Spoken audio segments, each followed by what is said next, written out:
बिस्मिल्लाहिर्रहमानिर्रहीम। ईएमटी के 18वें लेक्चर में आपको वेलकम करती हूँ। उम्मीद है कि आप लोगों ने पिछले लेक्चर अपने क्लियर कर लिए होंगे, उसमें किसी को कोई प्रॉब्लम नहीं होगी। तो चलते हैं अपने नेक्स्ट टॉपिक की तरफ। आज का हमारा क्वेश्चन होगा कि proof that plane electromagnetic wave in free space has only transverse component of electric and magnetic field। कि फ्री स्पेस में जो प्लेन इलेक्ट्रोमैग्नेटिक वेव होती है वो सिर्फ इलेक्ट्रिक और मैग्नेटिक फील्ड कंपोनेंट रखती हैं, और वो कैसे होते हैं, एक दूसरे के लिहाज से ट्रांसवर्स होते हैं, आपस में ट्रांसवर्स होते हैं। तो ट्रांसवर्स का मतलब आप लोग जानते होंगे कि वो वेव जो मीन लाइन के लिहाज से परपेंडिकुलर ट्रैवल करे। जैसा कि आपको मैं सिंपल एग्जांपल देती हूँ कि फॉर एग्जांपल आपने ये एक फिक्स्ड हुक ली, उसके साथ एक रस्सी को बांध दिया और आप उस रस्सी को जर्क करते हैं। जर्क मतलब झटका देते हैं या हिलाते हैं, तो उसकी वजह से एक वेव प्रोड्यूस्ड होती है। तो वो जो वेव होती है वो इस टाइप की होती है। तो ऐसी वेव को हम बोलते हैं ट्रांसवर्स वेव। तो अब आपने ट्रांसवर्स कंपोनेंट निकालने हैं, मतलब आपने प्रूव करना है कि जो इलेक्ट्रोमैग्नेटिक वेव है वो ट्रांसवर्स नेचर रखती है और इलेक्ट्रिक और मैग्नेटिक फील्ड उसके ट्रांसवर्स कंपोनेंट्स हैं। ट्रांसवर्स मतलब आप कह सकते हो कि परपेंडिकुलर डिस्टेंस के साथ ट्रैवल करते हैं। ये इलेक्ट्रिक फील्ड और मैग्नेटिक फील्ड आपने देखे थे, जो मैंने सबसे पहले स्ट्रक्चर आपको दिखाया था इलेक्ट्रोमैग्नेटिक वेव का, कि वो एक दूसरे के लिहाज से होते हैं परपेंडिकुलर। ठीक है, तो जो ट्रांसवर्स का कंपोनेंट, ट्रांसवर्स का मतलब आपके पास क्लियर हो गया। The wave characterized by a single wavelength, वो वेव जो सिंगल वेवलेंथ के साथ करेक्टराइज्ड हो उसे हम कहते हैं monochromatic waves. A wave whose amplitude is independent of the distance from the source, वो वेव जिसका एम्पलीट्यूड डिस्टेंस के लिहाज से इंडिपेंडेंट होता है, या आप कह सकते हो कि is the same at all points in a plane perpendicular to its direction. तो जो भी पॉइंट्स होंगे, जितने भी पार्टिकल्स होंगे, प्लेन के लिहाज से या डायरेक्शन के लिहाज से परपेंडिकुलर होंगे, उनकी जो मोशन होगी, प्रोपगेशन होगी, वो परपेंडिकुलर होगी। इसको हम बोलेंगे प्लेन वेव। ये प्लेन वेव की डेफिनेशन है। प्लेन वेव का कैसे डिफाइन होगी कि वो वेव जिसका एम्पलीट्यूड सोर्स या डिस्टेंस के लिहाज से इंडिपेंडेंट हो और उसके सारे पॉइंट्स सेम हो, और प्लेन के लिहाज से सारे पॉइंट्स हैं वो परपेंडिकुलर डायरेक्शन के साथ प्रोपगेशन मतलब ट्रैवल कर रहे हों, तो ऐसी वेव को हम बोलते हैं plane waves.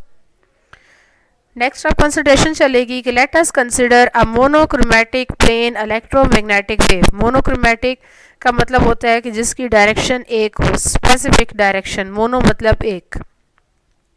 Travelling along positive x direction, और एक ही पॉजिटिव एक्स डायरेक्शन के अलॉन्ग ट्रैवल कर रही है।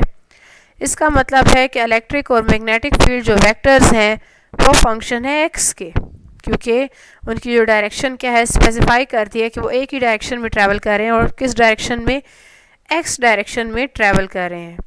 तो ई वेक्टर हो जाएगा E vector into x T.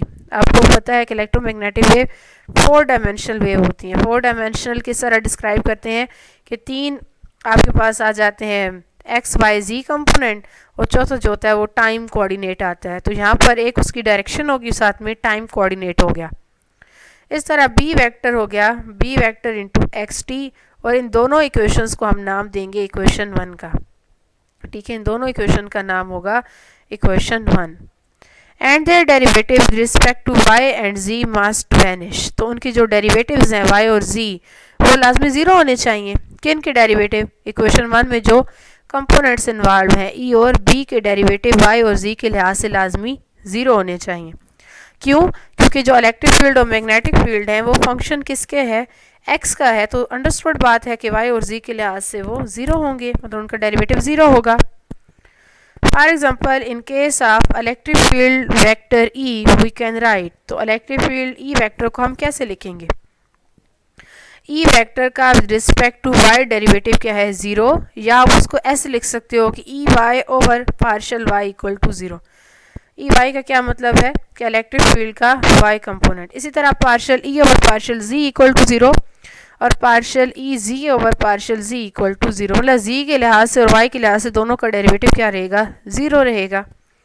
Using in the fact in Maxwell equation, इस फैक्ट को मज़ीद एक्सप्लेन करने के लिए हम मैक्सवेल इक्वेशन यूज़ करते हैं del dot E equal to zero. वैसे तो आपको पता होगा कि इक्वेशन होती है del dot E is equal to rho over epsilon naught. तो यहाँ पर फ्री स्पेस की बात हो रही है, तो फ्री स्पेस के अंदर रो की वैल्यू ज़ीरो रहती है, तो इस लिहाज से डेल डॉट ई जो होता है वो ज़ीरो की इक्वल होता है। In free space and in the absence of source we get, divergence ली गई, मतलब ये जो आपके पास डेल डॉट ई था ना, इसको ओपन किया गया, ये डाइवर्जेंस ही है ना, डेल डॉट ई ओपन करोगे तो divergence of E is equal to partial E over partial x plus partial E over partial Y plus partial E over partial Z, साथ में एक्स वाई और जी लगा दिए गए, जो ये शो कर रहा है कि ये इलेक्ट्रिक फील्ड का एक्स कंपोनेंट, ये इलेक्ट्रिक फील्ड का वाई कंपोनेंट और ये इलेक्ट्रिक फील्ड का जी कंपोनेंट। आपने पीछे देखा कि जो इलेक्ट्रिक फील्ड थी वो स्पेसिफिक एक्स डिपेंडेंट फंक्शन था, तो y के लिहाज से डेरिवेटिव भी उसका ज़ीरो रहेगा और z के लिहाज से भी उसका जो डेरिवेटिव है वो ज़ीरो रहेगा। ठीक है, तो पीछे रह जाएगा, और divergence of E already Maxwell equation के according del dot E zero होता है, तो पीछे रह जाता है zero is equal to partial E x over partial x. ठीक है, और यहाँ पर हाँ एक गलती मुझसे हुई लिखने में कि यहाँ पर वेक्टर का निशान आपने नहीं लगाना, क्योंकि यहाँ पर कंपोनेंट डिस्क्राइब हुई है ना, ई वाई और ई जी, तो अगर कलेक्टिव लिख दें मतलब ई का with respect to y derivative हो तो इक्वल टू ज़ीरो, ठीक है, यहाँ पर तो वेक्टर आएगा, लेकिन यहाँ पर मैंने कंपोनेंट्स ओपन करके लिखे हैं तो यहाँ पर वेक्टर का निशान ना लगाएं। Since we are not interested in, अच्छा सॉरी, इक्वेशन 3 बन गई। इक्वेशन 3 के बाद अब इक्वेशन 4 बनाने के लिए हमने क्या किया कि विद रिस्पेक्ट टू एक्स उसका इंटीग्रेशन ली।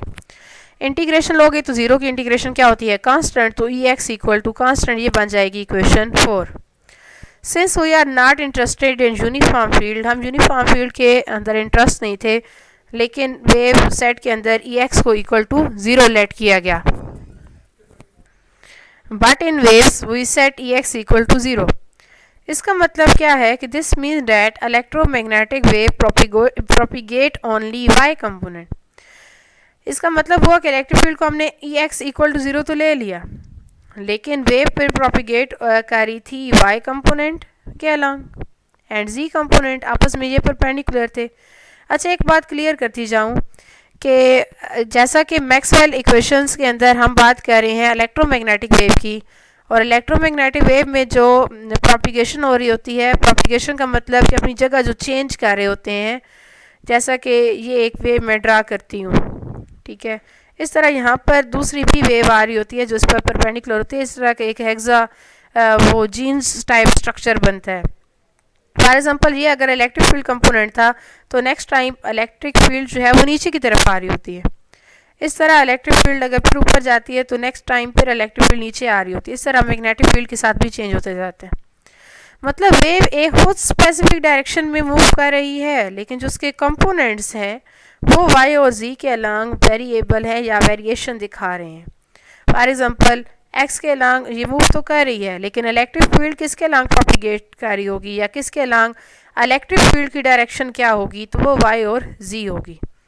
हमने यहाँ पर सपोजिशन ली थी कि इलेक्ट्रिक फील्ड जो है वो एक्स पे डिपेंड कर रही है, तो नेक्स्ट जाकर हमारे पास ई एक्स जो है वो कांस्टेंट हो गया, इसका मतलब है कि एक्स ज़ीरो हो गया अगर हम कांस्टेंट की जगह ज़ीरो ले लें। तो दूसरे लफ्ज़ों में हम ये कह सकते हैं कि जो हमारी सपोजिशन है वो एक टाइप की गलत हो गई कि इलेक्ट्रोमैग्नेटिक वेव की जो इलेक्ट्रिक फील्ड कंपोनेंट था वो वाई और जी के अलॉन्ग ट्रैवल कर रहा था, एक्स के अलॉन्ग पूरी वेव खुद ट्रैवल कर रही थी, लेकिन इलेक्ट्रिक जो फील्ड के जो कंपोनेंट थे वो वाई और जी के अलॉन्ग प्रोपिगेट हो रहे थे या वाई और जी के अलॉन्ग चेंज हो रहे थे। इन अदर वर्ड्स हम ये कह सकते हैं कि wave has only transverse component, कि वेव का सिर्फ ट्रांसवर्स कंपोनेंट है। So by using the following equation we see that remaining component E Y and E Z obey the one dimensional wave equation. तो उसके जो रिमेनिंग कंपोनेंट्स है E Y और ई जी वो वन डायमेंशनल वेव इक्वेशन को satisfy करते हैं। One dimensional wave equation क्या होगी, ये क्लासिकल वेव इक्वेशन है जो हम थर्ड ईयर लेवल पे करवाते हैं, तो आपने ये इक्वेशन याद रखनी होगी या कहीं ना कहीं ये डिराइव लाजमी हो रही होगी आपके टॉपिक्स में भी। Partial square E Y over partial X square is equal to mu naught epsilon naught partial square E Y over partial T square. ठीक है, ये हो गई y की रिस्पेक्ट से।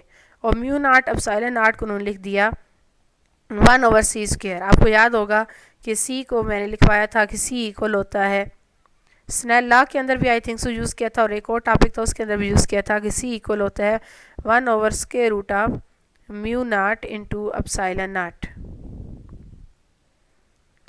तो म्यू नाट एप्सिलॉन नाट को हम लिख लेते हैं, अगर सिर्फ म्यू नाट एप्सिलॉन नाट है उसकी जगह आप लिख देंगे 1/c²। इस तरह जी कंपोनेंट के साथ भी किया गया और यहाँ पे दो इक्वेशंस बना ली ए और बी। एक और बात इस टॉपिक में बताती चलूँ कि जो आपने इक्वेशंस यूज़ की थी ना एक्सपोनेंशियल की फॉर्म में, आई थिंक सो इस हफ्ते का पहले लेक्चर में हमने यूज़ की थी, वो यहाँ पर डिराइव भी हो जाएंगी। The most familiar equation of solution of equation A must be of the form. तो सोल्यूशन ए, इक्वेशन ए का जो सोल्यूशन है वो इस फॉर्म में बनता है E Y is equal to F into T minus X over V. T minus X over V की जगह आ गया सी, क्योंकि हमें पता है कि electromagnetic wave speed of light के साथ ट्रैवल करती है। ये इक्वेशन ए का सोल्यूशन आ गया। The simplest type of wave is that for which the function F is sine or cosine function. इस f का मतलब क्या है, जो मैंने f फंक्शन लिखा है, f फंक्शन का मतलब है कि इसकी जगह काज या साइन के फंक्शन आएंगे। To make the wave move, that is to represent wave both in time and space, the solution of equation A is written as।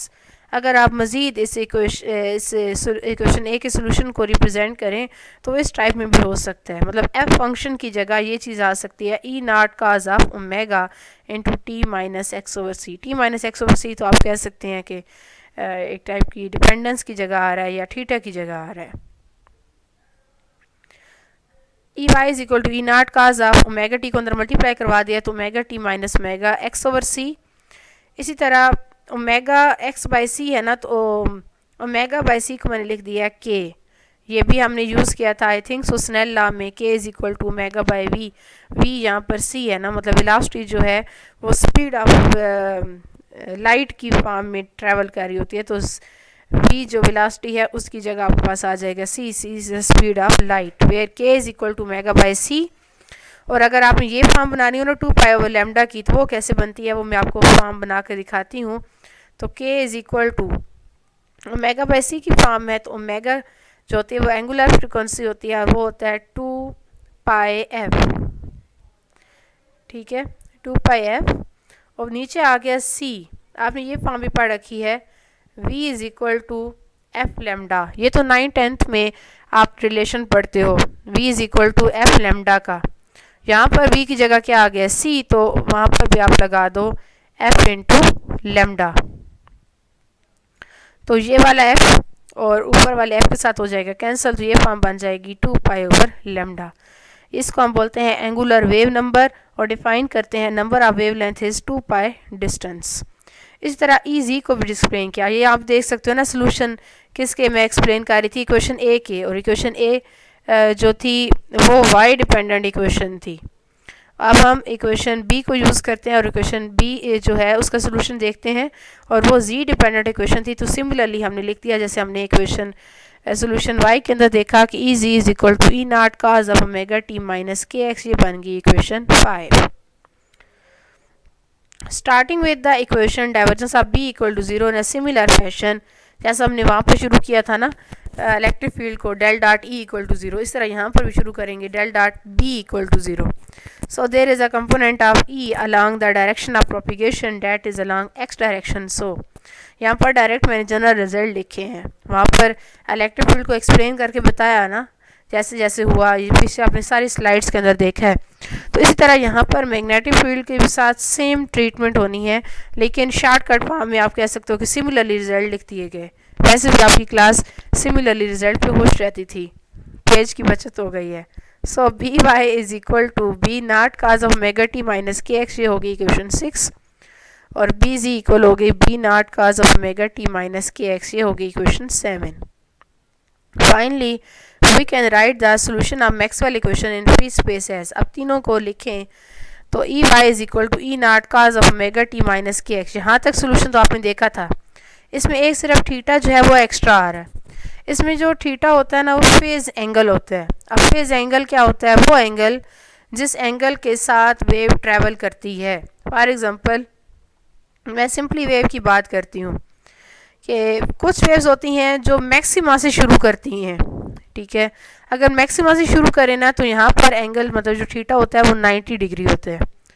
और कुछ वेव्स होती हैं जो ओरिजिन से शुरू करती हैं। ओरिजिन से शुरू अगर अपनी ट्रैवलिंग करें तो वो ओ पोजीशन मतलब वहाँ पर एंगल जो होता है वो 0 बन रहा होता है। और कुछ वेव्स होती हैं जो नेगेटिव मैक्सिमा से शुरू करती हैं। नेगेटिव मैक्सिमा शुरू करें तो एंगल 180 बनता है।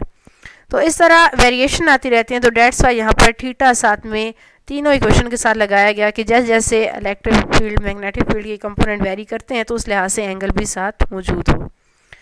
थीटा आपके पास है फेज एंगल, जब टाइम t 0 होगा तो x भी 0 होगा।